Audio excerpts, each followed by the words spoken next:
ایک یہ چاند گرہن کے بارے میں ایک بھائی نے کویسچن کیا تھا کہ یہ کہتے ہیں کہ اگر کوئی بہن پیگننٹ ہو تو سورج گرہن یا چاند گرہن کے اندر لوہے کو ہاتھ نہ لگائیں ورنہ بچے کو نقصان پہنچنے کا اندیشہ ہے، تو کیا اس کی کوئی شرعی حیثیت ہے؟ دیکھیے یہ سب توہمات ہیں اور ہمارے مذہب اسلام اس قسم کی توہمات کا شدت کے ساتھ انکار فرماتا ہے۔ نبی کریم صلی اللہ علیہ وسلم کا فرمان تو بہرحال یہ ہے کہ اذا تطیرت فامضی، کہ اگر تم کسی بدشگونی میں مبتلا ہو تو اس کام کو کر گزرو،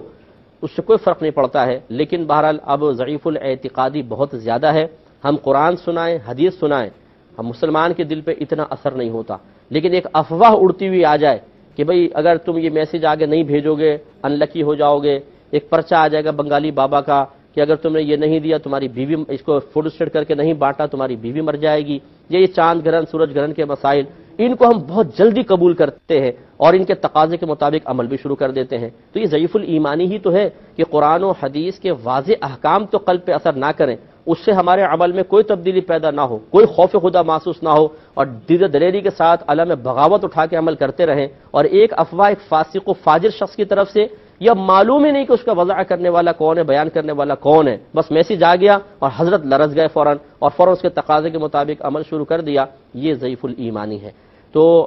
جو قوی الایمان لوگ ہیں، واقعی شریعت پہ چلنا چاہتے ہیں، نبی کریم صلی اللہ علیہ وسلم کے بتائے ہوئے اصولوں پر عمل پیرا ہونا چاہتے ہیں، ان کے لیے تو ہمارا مشورہ یہ ہے کہ اس قسم کی باتوں کی کوئی پرواہ نہ کریں، کچھ بھی نہیں ہوتا ہے، کچھ بھی نہیں ہوتا، جو ہوتا ہے اپنے اللہ تعالیٰ کی طرف سے ہوتا ہے، یہ چاند سورج پتھر وتھر یہ کوئی اثر نہیں کرتے ہیں۔ لیکن اگر آپ کمزور ایمان والے ہیں، افواہیں جلدی آپ پر اثر کرتی ہیں، قرآن و حدیث کی تعلیم سے اتنی جلدی آپ کا باطن اثر قبول نہیں کرتا ہے، تو ہمارا مشورہ یہ ہوگا کہ پھر آپ جانب احتیاط کو اختیار کر ہی لیں، افواہ کے مطابق عمل کر لیں، یعنی ایسی بہریں جو ہیں پیگننٹ وہ پھر لوہے کو ہاتھ نہ لگائیں۔ وجہ اس کی یہ ہے کہ ہم نے جو بیان کیا وہ عین قرآن و حدیث کی تعلیم ہے، لیکن اگر ایک ضعیف الاعتقاد مسلمان ہے، اس نے ہمارے مشورے پر لوہا پکڑ لیا کسی بہن نے اور بچہ مثلا عیب ناک ہی پیدا ہو گیا، تو فوراً یہ کہیں گے جی مفتی صاحب نے مروا دیا، یہ تو بول رہے تھے جی حدیث میں قرآن میں ایسا ہے، تو یہ تو جو لوگوں نے کہا وہ صحیح ہوا، اس کا مطلب معاذ اللہ انہوں نے غلط کہا لوگوں نے صحیح کہا، تو وہ قرآن اور حدیث کی صحیح تعلیم کو رد کرنے کی بنا پر اپنے ایمان سے ہاتھ دھو بیٹھے گا۔ ایسے ضعیف الاعتقاد لوگوں کے لیے ہی بزرگوں نے پھر یہ فرمایا کہ افواہ کے مطابق عمل کر لیں، جیسے رات میں جھاڑو دینے سے تنگ دستی آتی ہے، منگل کے روز کپڑا کاٹیں گے جل جائے گا، یہ شریعت نہیں بتاتی، یہ بزرگوں نے اگر لکھا بھی ہے تو اسی لیے اس قسم کے ضعیف الاعتقاد لوگوں کو سہارا دینے کے لیے تاکہ وہ اللہ تعالیٰ اس کے رسول سے براہ راست بدظن نہ ہو۔ مجھے امید ہے کہ آپ مسئلہ سمجھ گئے ہوں گے۔ اب چونکہ پروگرام کے وقت تقریباً ختم ہو رہا ہے، خود طبعی طور پہ مر کے سطح پر آ جانا ہمارے فقہ حنفی میں یہ منع ہے، اس کو نہیں کھا سکتے۔ باقی نبی کریم صلی اللہ علیہ وسلم نے ارشاد فرمایا کہ حلال کے بغیر کوئی جانور تمہارے لیے جائز نہیں سوائے دو کے، خود استثناء فرمایا، ایک مچھلی دوسرا ٹڈی، یہ ٹڈی دل آتے ہیں نا کھیتوں پہ حملہ کرتے ہیں ٹڈی، یہ ٹڈی بھی کھانا حشرات الارض میں ہمارے نزدیک جائز ہے فقہ حنفی میں، اور حدیث سے میں نے آپ کو عرض کیا۔ تو اس لیے اگر آپ نے فرض کر لیں، جیسے بعض اوقات وہ ایک چھوٹا سا بم ڈال دیتے ہیں، شوق نکلتا ہے تو اس سے ایک دم مچھلیاں مر کے اوپر آ جاتی ہیں، یا آئل گرا، فرض کر لیں کوئی آئل ٹینکر اور مچھلیوں اوپر آ گئیں،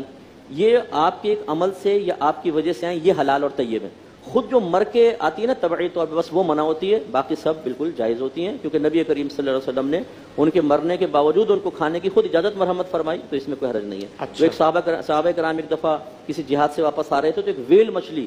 کنارے پہ آ کے پڑ گئی، تو کہتے ہیں ہم نے کئی دن تک کھائی اور وہ اتنی اونچی تھی کہ اس کی جو بیچ کی ہڈی تھی، ایک ہمارا سوار گھوڑے پر سوار ہو کے اس کی ہڈی کے نیچے سے نکل جاتا، اتنی بڑی، یعنی وہ ویل مچھلی ہوگی، تو وہ آگے کنارے پہ مری تھی لیکن وہ تڑپ کے مری، پھر اس کو پکڑ لیا، پھر اس کے بعد تو یہ مطلب جائز ہے۔ اگر کنارے پر آ جائے نا، جیسے بعض اوقات ہوتا ہے کہ کنارے پہ مچھلی آ جاتی تڑپ تڑپ کے مر گئی، وہ ایک الگ چیز ہے، اور ایک ہے بالکل طبعی طور پہ مر کے سطح پہ آنا، بس وہ منع ہوتی ہے، باقی سب چلیے۔ ایک کہتے ہیں کہ جب شیر خوار بچے ہوتے ہیں، بعض وقت گھر میں تقریب وغیرہ ہوتی ہے تو ایک وہ ٹوپی پہنا دیتے ہیں، اس پہ لکھا ہوتا ہے ماشاءاللہ۔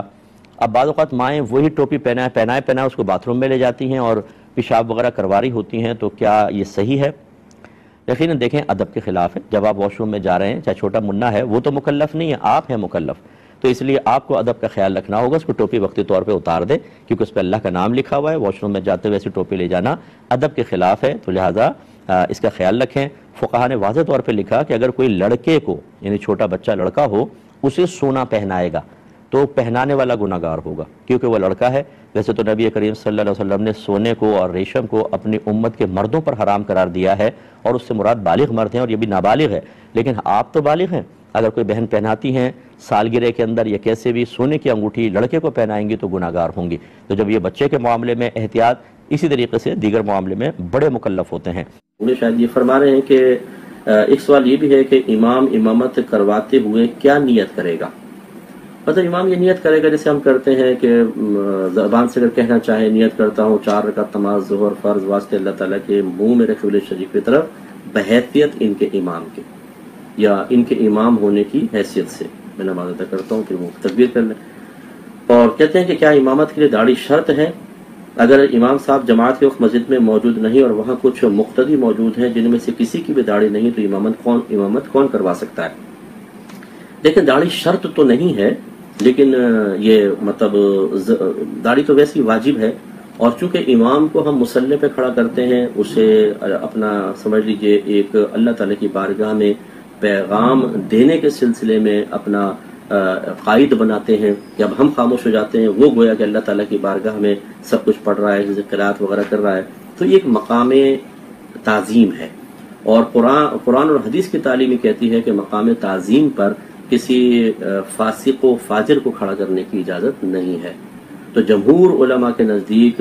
ایک مٹھی داڑھی یہ واجب ہے. ایک مٹھی اس طرح پکڑ لیں پھر نیچے سے آپ کٹوا سکتے ہیں تو یہ واجب ہے. اور ترک واجب وہ بھی اعلانی اگر کوئی کر رہا ہو تو وہ اس قابل نہیں ہے کہ اسے مقام تعظیم پر کھڑا کیا جائے. اس میں ہو سکتا ہے کوئی دلیل سے اختلاف کرے کہ وہ ہمارے پاس دلائل ہیں کہ خشخشی داڑھی بھی ہو سکتی ہے وغیرہ وغیرہ، یہ ان کے پاس دلائل ہیں. میں اس دلائل کو چیلنج ہی نہیں کر رہا ہوں، میں تو ان علماء کی بات کر رہا ہوں کہ جو صاحب تقوی، متقی، پرہیزگار، زبردست محققین، اور ان کے نزدیک یہی حکم ہے. تو اس لیے اگر اور داڑھی والے موجود ہیں اور امام ایسا ہے تو پھر اس کو ہٹا کے داڑھی والوں کو امام بنانا چاہیے. لیکن جیسے آپ نے کنڈیشن بیان فرمائی، اور اس طرح اکثر آفیسز میں بھی ہوتا ہے کہ نماز کا ٹائم ہو گیا، وہ جائے نماز پہ سارے پہنچ گئے، کوئی داڑھی والا ہے ہی نہیں، تو اس صورت میں پھر کوئی بھی امامت کر سکتا ہے. اس صورت میں کر سکتا ہے. اور لیکن وہ ضروری ہے کہ امامت وہی کرے جس کو طہارت کے تمام مسائل آتے ہوں، یعنی کپڑے پاک کرنا، نجاستوں کی پہچان اس کو پتہ ہو، پانی کس پانی سے وضو ہو سکتا ہے، کس سے نہیں ہو سکتا، کپڑے پاک کرنے کا طریقہ کیا ہے، وضو کے تمام مسائل آتے ہوں، تیمم کے مسائل آتے ہوں. یہ بھی چلے تیمم کے نہیں بھی آتے تو وضو کے کم از کم ہوں، تیمم کے بھی ہوں تو زیادہ بہتر ہے. اس کے علاوہ غسل کے تمام مسائل اس کو معلوم ہونے چاہیے. اس کے بعد پھر نماز کی شرائط، نماز کے فرائض، نماز کے واجبات، نماز کس طرح ٹوٹ جاتی ہے، پھر اس کو قرات بالکل ٹھیک آنی چاہیے، تجوید وغیرہ اس کی درست ہو. پھر اس کو امامت کے مسائل پتہ ہوں کہ ایک امام کے لیے کن کن امور کا لحاظ رکھنا ضروری ہے،